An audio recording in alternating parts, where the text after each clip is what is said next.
Imagina un mundo donde los dioses lo son todo. Donde cada respiración, cada cosecha y cada victoria dependen de rituales antiguos repetidos durante miles de años. Ahora imagina que, de repente, un solo hombre decide que todos esos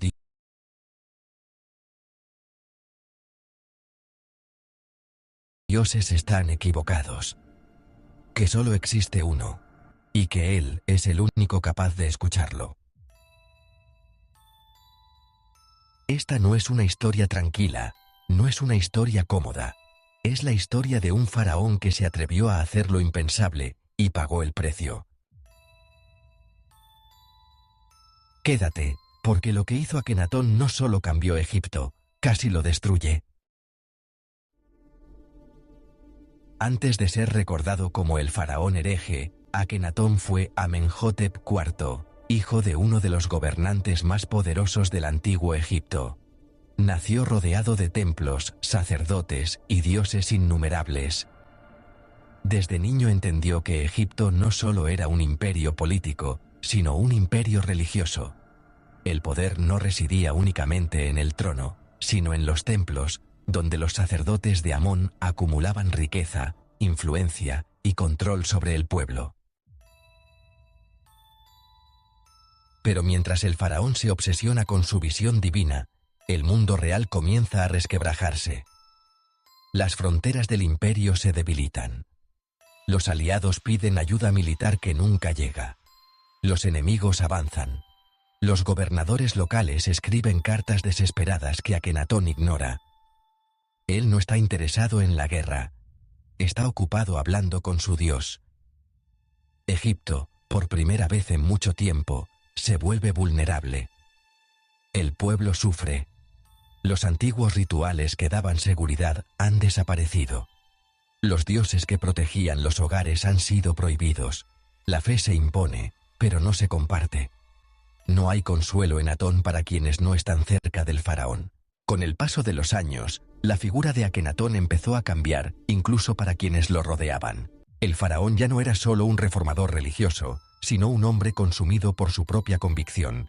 Cuanto más rechazaba Egipto a Atón, más se aferraba él a la idea de ser el elegido. No escuchaba advertencias, no aceptaba errores. En su mente, cualquier problema no era una señal de fracaso, sino una prueba de fe.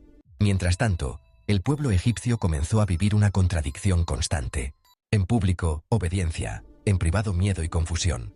Los antiguos dioses seguían vivos en los hogares, susurrados en secreto, venerados a escondidas. Nadie había dejado de creer en ellos, simplemente habían aprendido a ocultarlos. Atón brillaba en los templos oficiales, pero en las sombras, Egipto seguía rezando como siempre. Las consecuencias económicas tampoco tardaron en aparecer. Los templos cerrados no solo eran centros religiosos, sino motores de trabajo y distribución. Al desaparecer, miles de personas perdieron sustento, protección y sentido de comunidad. La nueva capital, levantada con rapidez, drenó recursos mientras otras ciudades se empobrecían.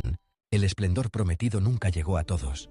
Y así, sin una gran rebelión ni una guerra civil abierta, el reinado de Akenatón se fue vaciando de apoyo. Akenatón empezó a ser visto como algo más que un faraón extraño. Para muchos, se convirtió en una figura inquietante. Un hombre que hablaba con un dios que nadie más podía oír. Cada decreto religioso aumentaba la distancia entre el trono y el pueblo. Y cuando el miedo sustituye a la devoción, el poder deja de ser sagrado.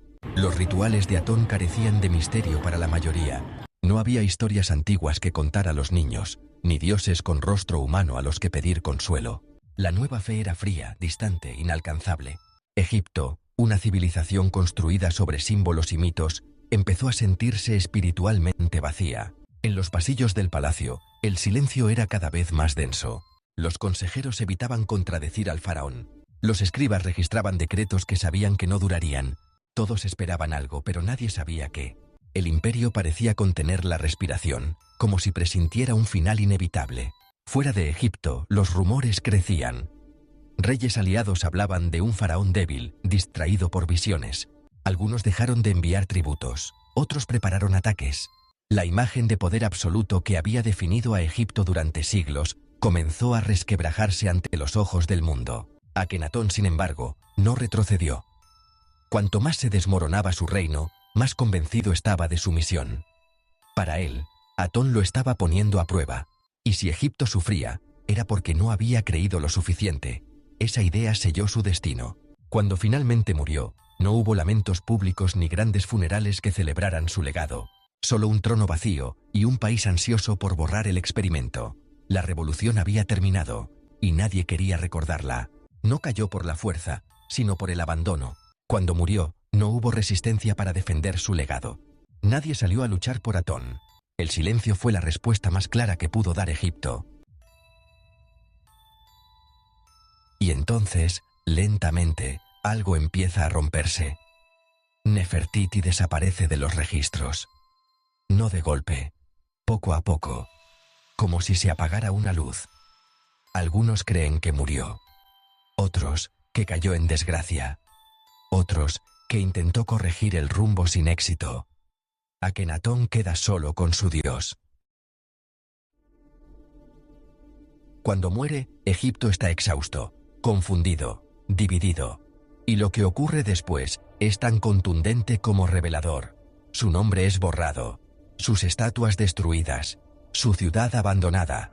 Atón es silenciado. Los antiguos dioses regresan como si nunca se hubieran ido. Los sacerdotes recuperan su poder. Y el recuerdo de Akenatón se convierte en algo peligroso. No fue recordado como un visionario. Fue castigado como un traidor. Durante siglos, nadie pronunció su nombre. Su existencia fue omitida de las listas reales, como si jamás hubiera reinado. Y sin embargo, aquí estamos, hablando de él, porque Akenatón tocó algo prohibido.